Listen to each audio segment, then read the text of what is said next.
India சூழலுக்கு ஏற்ப மாற்றி அமைக்க வேண்டும்.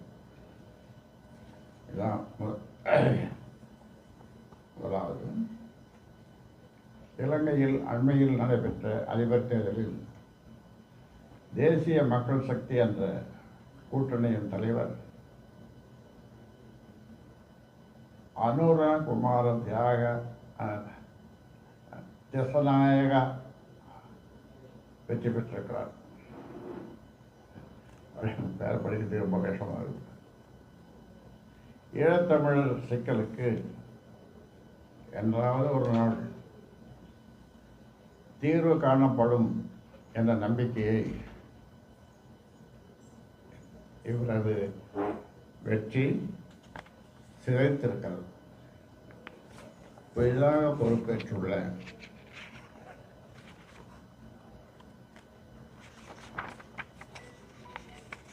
அதிபர் திசநாயகா சிங்களர்களையும் தமிழர்களையும் இணைத்து செயல்படுவேன் என்று கூறினாலும் கூட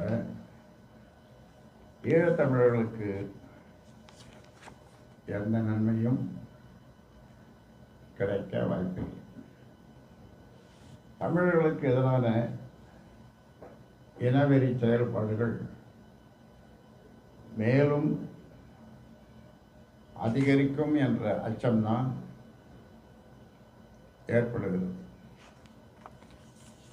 புதிய அதிபர் திசநாயகா தம்மை தேசிய மக்கள் சக்தி என்ற கூட்டணியின் தலைவராக காட்டிக்கொண்டாலும் அவர்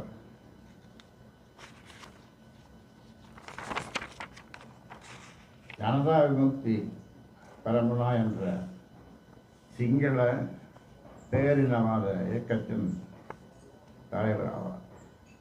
இலங்கையில் அமைதியை ஏற்படுத்தவும் தமிழர்களுக்கு அதிகார பரவல் வழங்கவும் மேற்கொள்ளப்பட்ட அனைத்து முயற்சிகளையும் இவர் கடுமையாக எதிர்த்தவர்.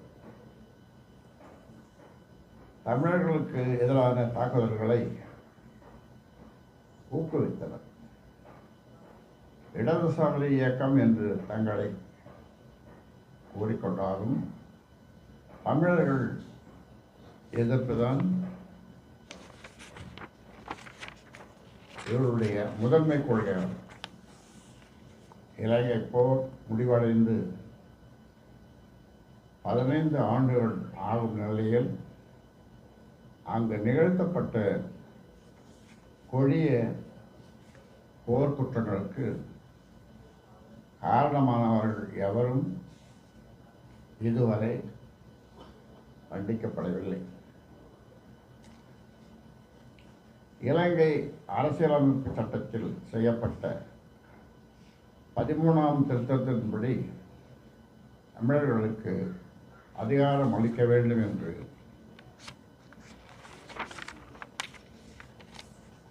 இந்தியா வலியுறுத்தினாலும் கூட எந்த பயனும் ஏற்படவில்லை. தமிழர்களுக்கு எதிரான மனநிலை கொண்ட திசநாயக அரசு இறுதிப் போரில்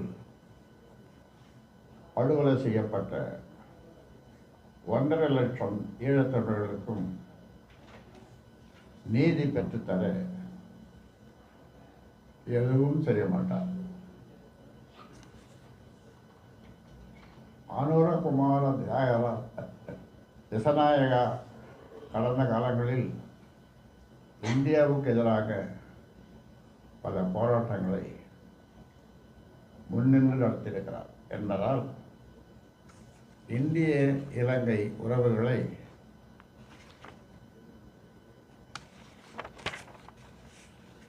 வலுப்படுத்துவதற்கு எந்த அளவுக்கு உதவியாக இருப்பார் என்பது ஐயம்தான், சந்தேகம்தான்.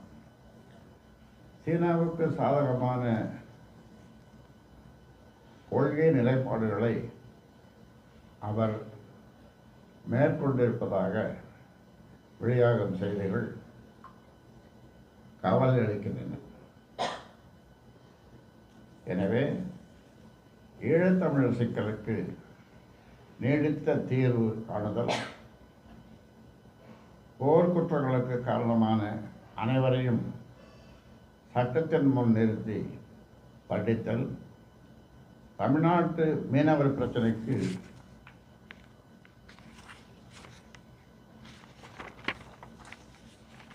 தீர்வு காணுதல், இந்திய பெருங்கடல் பகுதியில் இந்தியாவின் ஆதிக்கத்தை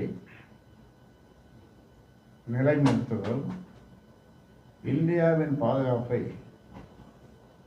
உறுதி செய்தல் உள்ளிட்ட அம்சங்களை கருத்தில் கொண்டு இலங்கை தொடர்பான வெளியுறவு கொள்கையை இந்திய அரசு மாற்றி அமைக்க வேண்டும். அப்படி சொல்றேன். ஈழத்தமிழ் சிக்கலுக்கு நீடித்த தீர்வு காணுதல், போர்க்குற்றங்களுக்கு காரணமான அனைவரையும் சட்டத்தின் முன் நிறுத்தி தண்டித்தல், தமிழ்நாட்டு மீனவ பிரச்சனைகளுக்கு தீர்வு காணுதல், இந்திய பெருங்கடல் பகுதியில் இந்தியாவின் ஆதிக்கத்தை நிலைநிறுத்துதல், இந்தியாவின் பாதுகாப்பை உறுதி செய்தல் உள்ளிட்ட அம்சங்களை கருத்தில் கொண்டு இலங்கை தொடர்பான வெளியுறவு கொள்கையை இந்திய அரசு மாற்றி அமைக்க வேண்டும். இரண்டாவது, மதுவிலக்கு மத்திய அரசை நோக்கி கைகாட்டக்கூடாது, தமிழக அரசை செயல்படுத்த வேண்டும். இது தொடர்ந்து சொல்லிட்டு வர்றதுதான், காலங்காலமாக சொல்லிட்டு வரும். பயனே எதுவும் இல்லை. தமிழ்நாட்டில் முழு மது விலக்கை நடைமுறைப்படுத்த வேண்டும் என்ற கோரிக்கைகள் ஓங்கி ஒலிக்க தொடங்கியுள்ளன. இந்த நிலையில் தேசிய அளவில் மதுவிலக்கு கொள்கை வகுக்கப்பட வேண்டும். அவ்வாறு வகுக்கப்பட்டால் தமிழகத்தில் மதுவிலக்கை நடைமுறைப்படுத்த தயார் என்று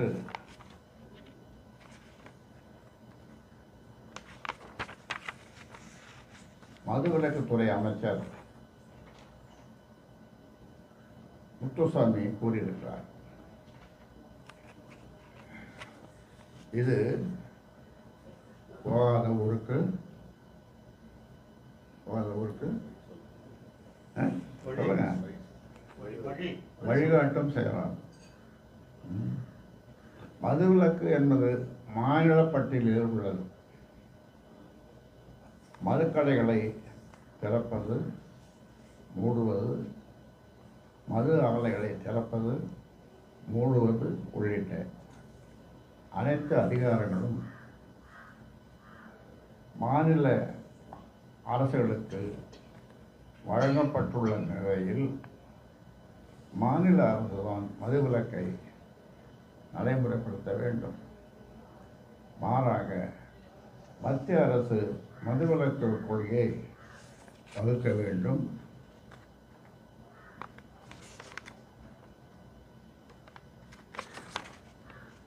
தேசிய அளவில் மதுவிலக்கை கொண்டு வர வேண்டும் என்பது மக்களை ஏமாற்றும் செயல். தமிழ்நாட்டில் ஒரே நாளில் மதுக்கடைகள் மூடப்பட்டால் மோசமான விளைவுகள் ஏற்படும் என அமைச்சர் முத்துசாமி கூறுவது தவறானது, அபத்தமானது. அனைத்து ஆரம்ப சுகாதார நிலையங்களிலும் போதை மீட்பு மையங்களை அமைத்தல், கள்ளச்சாராயத்தை தடுக்க தனிப்படைகளை அமைத்தல் ஆகிய நடவடிக்கைகளின் மூலம் தமிழக அரசு நினைத்தால் அடுத்த வாரத்திலிருந்து கூட மதுவிலக்கை நடைமுறைப்படுத்த முடியும். ஆனால் மது ஆலை அதிபர்களின்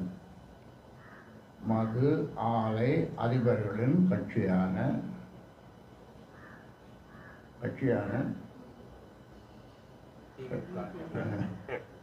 திமுகவுக்கு மது விலக்கை கொண்டு வருவதில் விருப்பம் இல்லை. அதனால்தான் இத்தகைய கருத்துக்களை கூறி வருகிறது.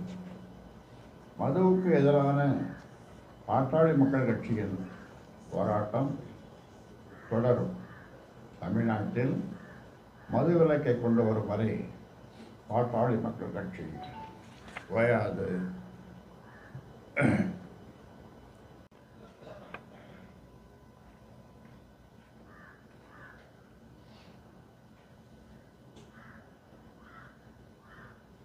மூணாவது,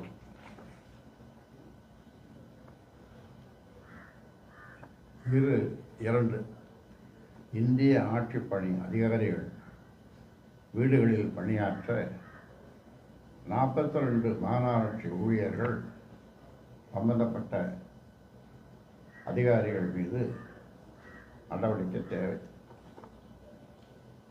சென்னை அண்ணா நகரில் வசிக்கும் 2 இந்திய ஆட்சிப்பணி அதிகாரிகளில் வீடுகளில் வேலைகளை செய்வதற்காகவும் அவர்கள் வீடுகளில் உள்ள முதியோர்களை கவனித்துக் கொள்வதற்காகவும் சென்னை மாநகராட்சியில் துப்புரவு பணியாளர்களாக பணி செய்யும் 29 பேர் நகர்ப்புற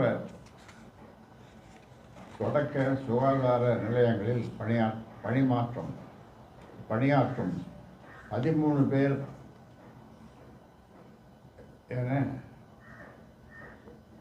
42 பேர் கட்டாயப்படுத்தி அனுப்பப்படுவதாக ஊடகங்களில் செய்திகள் வெளியாகியுள்ளன. இவர்கள் தினமும் 12 மணி நேரத்திற்கும் மேலாக பணியாற்ற கட்டாயப்படுத்தப்படுவதாகவும் குற்றச்சாட்டுகள் எழுந்துள்ளன.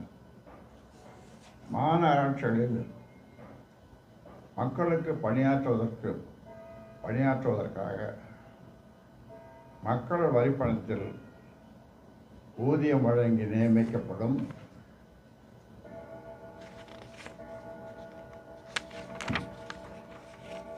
பணியாளர்களை அதிகாரிகள் தங்களின் சொந்த பணிக்கு பயன்படுத்திக் கொள்வது சட்டவிரோதம். அதிகாரத்தை தவறாக பயன்படுத்துவது ஆகும். சென்னை மாநகராட்சி சுகாதார நிலையங்களில் ஏற்கனவே பணியாளர்கள் இல்லாத நிலையில் இருக்கும் குறைவான ஊழியர்களையும் அதிகாரிகள் தங்கள் வீட்டு பணிக்கு அனுப்புவது மன்னிக்க முடியாத குற்றம். தமிழ்நாட்டில் சட்டத்தின் ஆட்சி நடக்கவில்லையோ அதிகாரியின் ஆட்சிதான்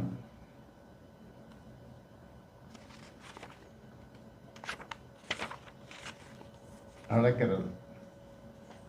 அரசு நிர்வாகம் முதலமைச்சரின் கட்டுப்பாட்டில் இல்லை என்பதையே இந்த நிகழ்வு காட்டுகிறது. இது தொடர்பாக விசாரணை நடத்தி மாநகராட்சி ஊழியர்களை வீட்டு வேலைக்கு பயன்படுத்தும்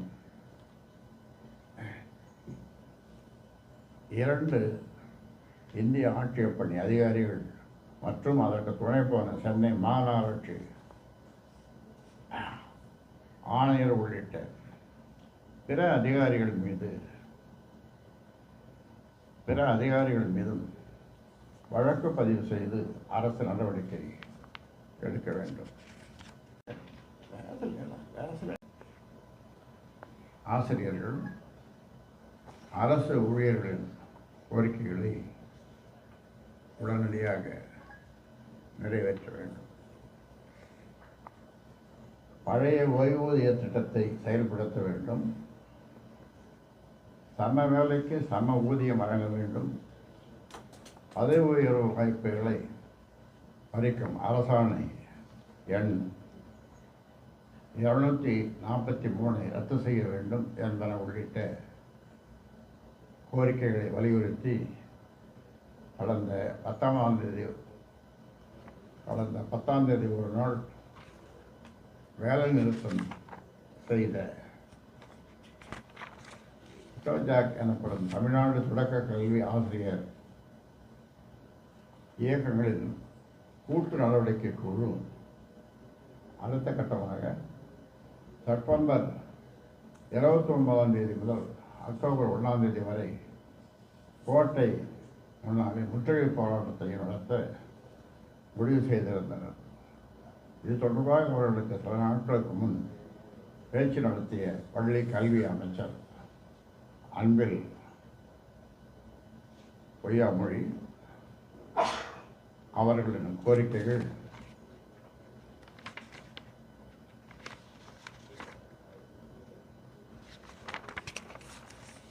நிறைவேற்றப்படும் என்று வாக்குறுதி அளித்தார். அதை நம்பி ஆசிரியர்கள் கோட்டை முற்றுகை போராட்டத்தை கைவிட்டனர். ஆனால் இன்று வரை ஆசிரியர்களின் கோரிக்கையை அரசு நிறைவேற்றவில்லை. தங்களின் கோரிக்கைகளுக்காக ஆசிரியர்கள் 15 ஆண்டுகளுக்கு மேலாக போராடி வருகின்றனர். அவர்களுடன் கடந்த 3 ஆண்டுகளில் பல முறை பேச்சு நடத்திய தமிழக அரசு கோரிக்கைகளை நிறைவேற்றாமல் ஏமாற்றி வருகிறது. இனியும் ஆசிரியர்களை ஏமாற்றாமல் அவர்களின் நியாயமான கோரிக்கைகள் அனைத்தையும் தமிழக அரசு உடனடியாக நிறைவேற்ற வேண்டும். தமிழ்நாடு லோக் ஆயுக்தா அமைப்பை வலுப்படுத்த வேண்டும். முதலமைச்சரையும் விசாரணை வரம்புக்குள் கொண்டு வர வேண்டும். கர்நாடகத்தில் மைசூர் நில மோசடி தொடர்பாக அம்மாநில முதலமைச்சர் சித்தராமையா மீது தொடரப்பட்டுள்ள வழக்கை அம்மாநில லோக் ஆயுக்தா அமைப்பு விசாரிக்க கர்நாடக சிறப்பு நீதிமன்றம் ஆணையிட்டிருக்கிறது.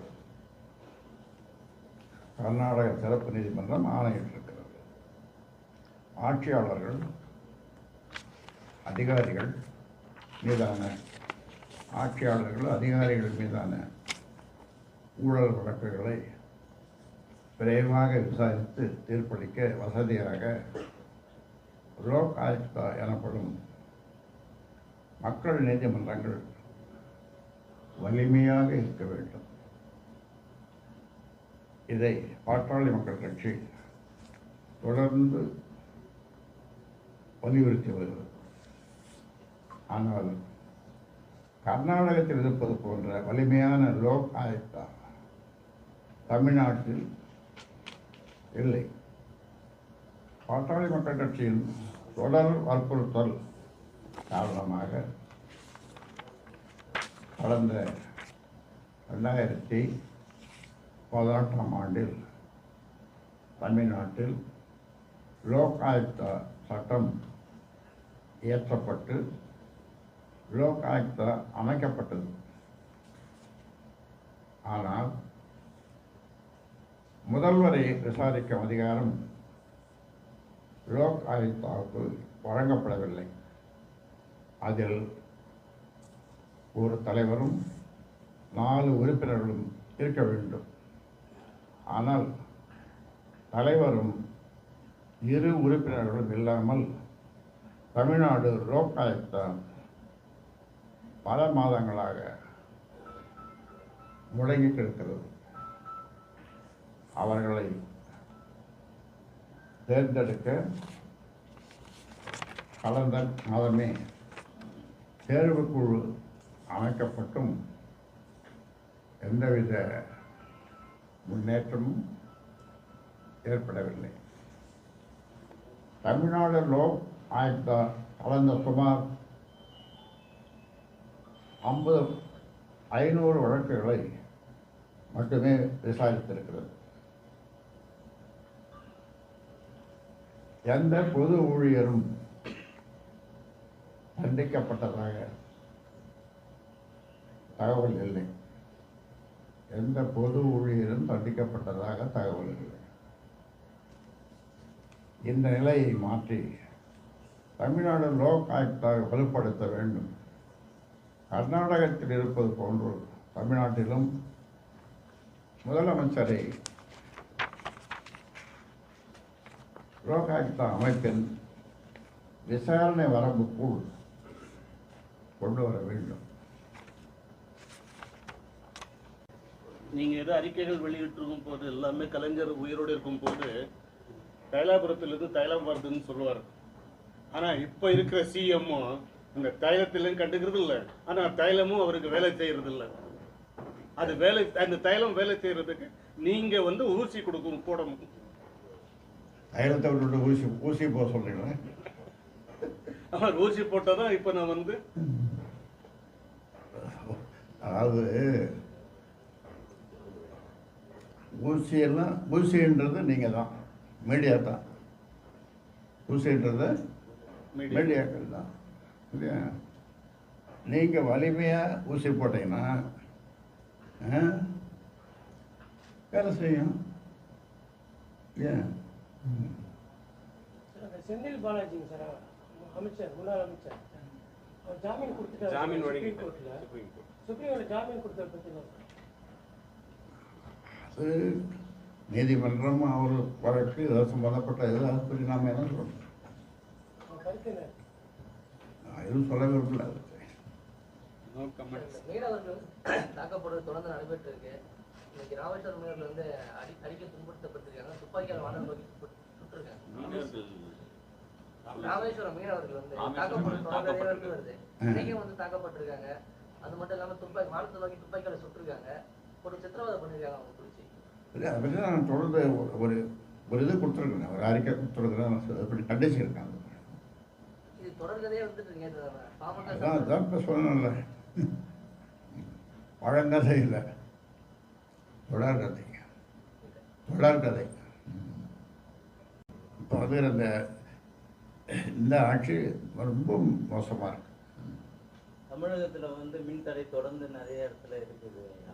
அதுவும் திண்டிவனத்தில் தொடர்ந்து அந்த மின்சாதனங்கள் சரியில்லாதால 2 நாள் 3 நாள் இரவு முழுவதுமே இல்லை. இதனால் எல்லாருமே பாதிக்கப்படுறாங்க. அடுத்து மின்தடை சனிக்கிழமை இல்லை ஞாயிற்றுக்கிழமை தான் வச்சுருந்தாங்க.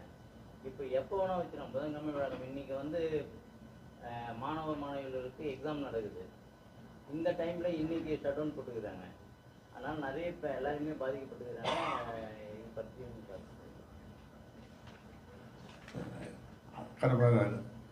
அந்த மின் பற்றாக்குறைக்காக ஏற்படக்கூடாது. இது தொடர்ந்து பல யோசனைகளை எல்லாம் நம்ம தொடர்ந்து சொல்லிட்டு வரோம். கிட்டத்தட்ட ஒரு 20-25 ஆண்டுகளாக சொல்லிட்டு வரோம். ஆனால் எந்த அரசும் அதை கேட்கலை, செயல்படுத்தலை. அதனுடைய விளைவு தான் இது. அதாவது காற்றாலை மின்சக்தி, அது அவங்க என்ன சொல்கிறாங்க, அதை வாங்க மாட்டேங்கிறாங்க அரசு. வாங்கினாலும் எங்களுக்கு உடனே பைசா கொடுக்குறது. வயசு கொடுத்தோன்னா பணம் கொடுக்கறது. ஏன்னா அது அதிக விலைக்கு வெளியிலேருந்து வாங்குறாங்க. அதில் என்னென்னமோ நடக்குது. சூரிய ஒளி மின்சக்தியை பயன்படுத்த போகிறோம்ட்டு ஒவ்வொரு அரசும் தொடர்ந்து சொல்லிட்டு இருந்தாங்க. நாம் அதுக்கான வழிமுறைகளை நிறைய சொல்லணும். அதுவும் நமக்கு இயற்கை நமக்கு கொடுத்துருக்கிற ஒரு பெரிய வரப்பிரசாதம். மற்ற நாடுகளை விட இந்தியாவில் நம்ம தமிழ்நாட்டில் பாருங்கள், என்ன வெயிலுங்க, சுட்டெரிக்கும் வெயில். அது எந்த மாதத்தில் இன்னும் அதிகமாக இருக்கும், புரட்டாசியில் சுட்டெரிக்கும் வெயில். தலைவரை எவ்வளோ மின்சாரம் நமக்கு கிடைக்கும்? சூரிய ஒளி. அதன் மூலமாக ஒவ்வொரு வீட்லேயும் வைக்கலாம். ஆனால் அதற்கான நடவடிக்கை அரசு ஊக்குவிக்கணும். ஊக்குவிக்கிறது மட்டும் இல்லாமல் அதற்கான நடவடிக்கைகளை மேற்கொள்ளணும். குறைந்தபட்சம் அரசு கட்டிடங்களில் அதை முதல்ல செயல்படுத்தி, தனியார் செயல்படுத்துகிறாங்கன்னா அவர்களுக்கு ஊக்கத்தொகை அல்லது வேறு வகையான ஊக்கத்தொகை கொடுத்து அல்லது அவர்களை உற்சாகப்படுத்தி செய்யலாம். அதான் செய்யறதில்ல. அருவா கட்டியை வந்து பேக்ல எடுத்து வந்திருக்காங்க. இது பார்த்தீங்கன்னா ஒரு தொடர்ந்து ரெண்டு சம்பவம் நடந்துட்டு இருக்கு. இதே போல போன வாரத்துக்கு முந்தின வாரம் இந்த கட்டி எடுத்துட்டு வந்தாங்க, பேக்ல பார்த்தீங்கன்னா எடுத்துட்டு வந்தாங்க. மறுபடியும் திரும்பவும் அதே மாதிரி எப்படி பார்க்கணும் மாணவர்கள் வந்து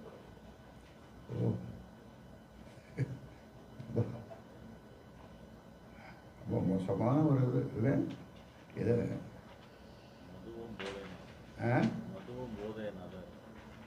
அதுவும் கஞ்சா போதையினால ஏற்படுறது தான். இதுக்குன்னு நிறைய பட்டறைங்க இருக்கா அவங்களுக்கு கட்சி செய்யறதுக்கு.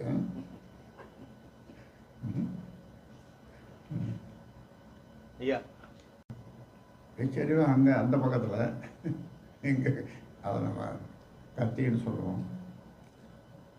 தென்மேற்கு பருவமழை வந்து நல்லபடியாக பொழிஞ்சிருக்கு. ஏரி குளங்கள்லாம் ரொம்பி போயிடுச்சு. இப்போ வந்து வடகிழக்கு பருவமழை வந்திருக்கு. ஏரி குளங்களை சரியான முறையில் தூர் வாராமல் இந்த மழையை எப்படி அரசு சரி பண்ண போகுதுன்னு நினைக்கிறீங்க? மெதுவாக பார்த்துக்கலாம். அடுத்த வருஷம் அதுக்கு அடுத்த வருஷம் அதுக்கு அடுத்த வருஷம் மாறிக்கலாம். என்ன அவசரம் அதுக்கு? அதாவது நான் பல முறை சொல்லியிருக்கேன். என்ன சொல்லியிருக்கேன்னா, மும்மூர்த்திகள் யார்? பிரம்மா, விஷ்ணு, சிவன். 3 பேர் வந்து எதற்க ராமதாஸ் உனக்கு என்ன வேணும் அப்படின்னு கேட்டால், என்ன வரம் வேணும்னு கேட்டால், ஒரு சொட்டு மது, இப்போ கூட கஞ்சாவும் சேர்த்துக்கணும், ஒரு சொட்டு மது அல்லது ஒரு பொட்டலம் கஞ்சா, அப்புறம் மற்ற இதெல்லாம் இல்லாத ஒரு தமிழ்நாடு வேணும் அப்படின்னு ஒரு வரம். இன்னொரு வரம், பெய்கிற மழை அந்த ஒரு சொட்டு நீர் கூட கடலில் போய் கலக்கக்கூடாது, கடலில் போய் கலக்கக்கூடாது அப்படின்னு இன்னொரு வரம். இந்த 2 வரம் தான் கேட்பேன்.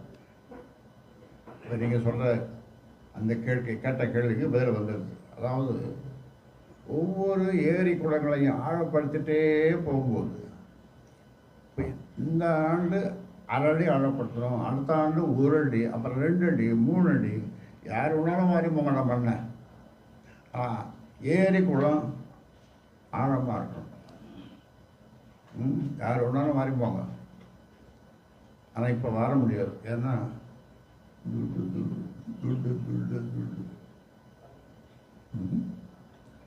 தூரா டூனா அது ரொம்ப. இப்போ சென்னைக்கு போகும்போது ஒரு பெரிய ஏரி, அது வழியாக தான் போகணும். என்ன அதனால அதெல்லாம் பார்த்தீங்கன்னா மாடு மேய்து, மாடு மேய்து. அது தூர் வர போகிறாங்க, என்னென்ன பண்ண போகிறாங்க, அதான் செய்ய போகிறாங்க, என்னென்னமோ டல்லர் விட்டாங்க போகிறாங்க.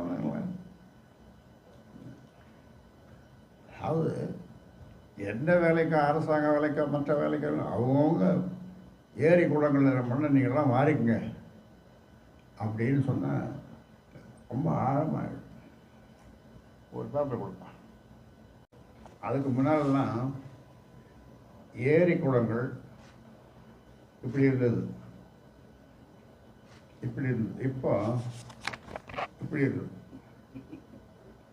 அப்போ பெய்கிற மழையாக போவோம், அது மாதிரி போயிடுது. ஒரு காலத்தில் அப்போ இப்படி இருந்த காலத்தில்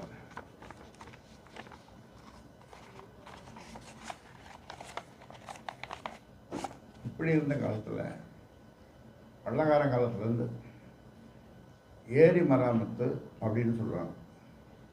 ஒவ்வொரு வீட்டில் இருந்தும் ஒருவர் மண்வெட்டியோட ஏரிக்கு வரணும், பள்ளமாக்கணும், அந்த மாதிரி மண்ணை கரையை பலப்படுத்தணும் அப்படின்னு சொல்லி வெள்ளக்காரங்காலத்துலேருந்து எனக்கு ஞாபகம் இருக்குது. எங்கள் அப்பா கூட போவார் அப்போ. அது மாதிரி எல்லா இடத்துலையும் குடிமராமத்துன்னு பேர், குடிமராமத்து. அப்போ அதெல்லாம் போச்சு. இப்போ வந்து 100 நாள் வேலை இருக்கு. இப்போ வந்து காசை தான் கடை ஊராடா. இது அந்த கடவுளுக்கும் தெரியுமாடா. என்னப்பா, ஆசையை தான் கடவுளாடா, கடவுளுக்கும் தெரியுமாடா. அப்புறம் என்ன,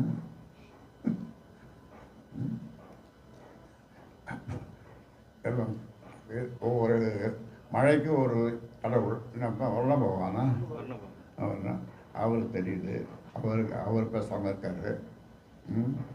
சூரிய பகவான்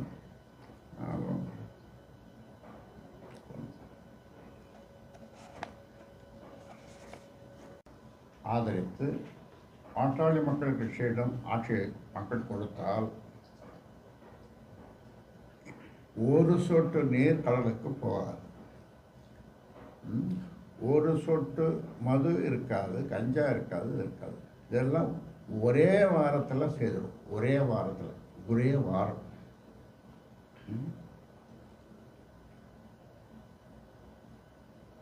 இல்லை, பெரும்பாலான பொருட்கள் விஷம் கலந்தது.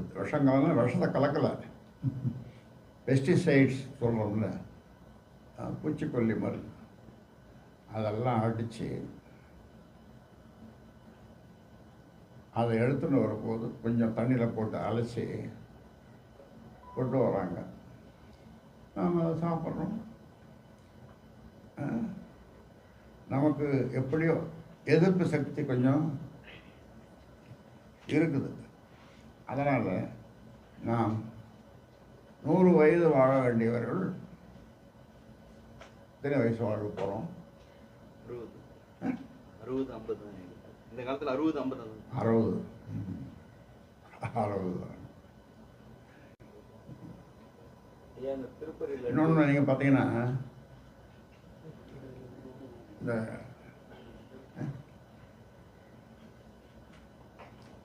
சின்ன வயசுலேயே வந்து ஹார்ட் அட்டாக், இருதய வியாதி, சர்க்கரை வியாதி சின்ன வயசுலேயே. இது எல்லாத்துக்கும் காரணம் உணவு பழக்க வழக்கங்கள் தான். இது வந்து சுகாதாரத்துறை கடுமையான நடவடிக்கை எடுத்து அதை செய்தோம்னா மக்களை காப்பாற்றலாம். அதாவது ஒரு தலைமுறை குடியால் 52 வருஷம், 3 தலைமுறை வேணால் போச்சு குடியால். ஒவ்வொரு குடும்பத்திலும் ஒருத்தர் குடிக்கிறாரு. இப்போ கஞ்சா வந்துடுது. 10 வயசு குழந்தைகளையும் அது விட்டுவிடவில்லை. அந்த என்ன ஒரு மிட்டாய் மாதிரி கூலி கூலி ஐயோ அதை கேட்கறதுக்கே ரொம்ப கதைங்க இருக்கும். ஏன் இந்திய நாடு தமிழ்நாட்டினுடைய சக்தியே இளைஞர்கள் தான். இளைஞர் சக்தி தான். இந்த மாதிரியான ஒரு இளைஞர் சக்தி எந்த நாட்டிலையும் கிடையாது. ஆனால் அந்த இளைஞர் சக்தி இந்த மாதிரி வீணாக போகுது. ஐயா நீங்க சொல்ற மாதிரி இளவயது மரணங்கள் வந்து அதிகரிக்க காரணம் வந்து இரவு தூக்கமின்மை, தூக்கம் இல்லாம வேலை செய்யறதுன்னு தான் சொல்றாங்க ஐயா. இந்த கம்பெனிகள் நிறுவனங்கள் வந்து இரவு பணியை குறைக்கிறதுக்கு ஏதாவது முயற்சி பண்ண சட்டங்கள்லாம் இருக்குது, நிறைய இருக்குது. ஆனால் அமல்படுத்தணும்ல, அதுக்கான சட்டங்கள் இருக்குது எல்லாமே. ஆனால் வந்து சட்டத்தை யாரும் மதிக்கிறாங்க? சட்டத்தை மதிப்பதற்கு பதிலாக மிதிக்கிறாங்க. சட்டத்தை மிதிக்கிறார்கள், சட்டத்தை கையில் எடுத்துக் கொள்ளுகிறார்கள்.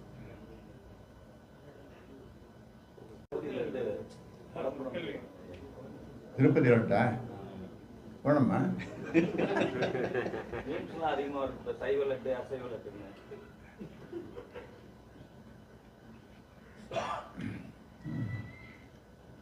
அதெல்லாம் அதை பற்றியெல்லாம் ஆராய்ச்சியெல்லாம் நடந்துன்னு இருக்குது. ஆராய்ச்சிகள் நடந்துருது. ஆராய்ச்சியினுடைய முடிவுகள் என்ன எப்படி வரும்ன்றது தெரியல. பொறுத்திருந்து பார்ப்போம். அடுத்த வியாழக்கிழமைக்குள்ள ஏதாவது அதனுடைய முடிவுகள் நமக்கு தெரியலாம். அடுத்த வியாழக்கிழமை நாம் சந்திக்கும் போது திருப்பதி லட்டை மறக்காமல் அந்த அந்த கேள்வியை கேளுங்கள்.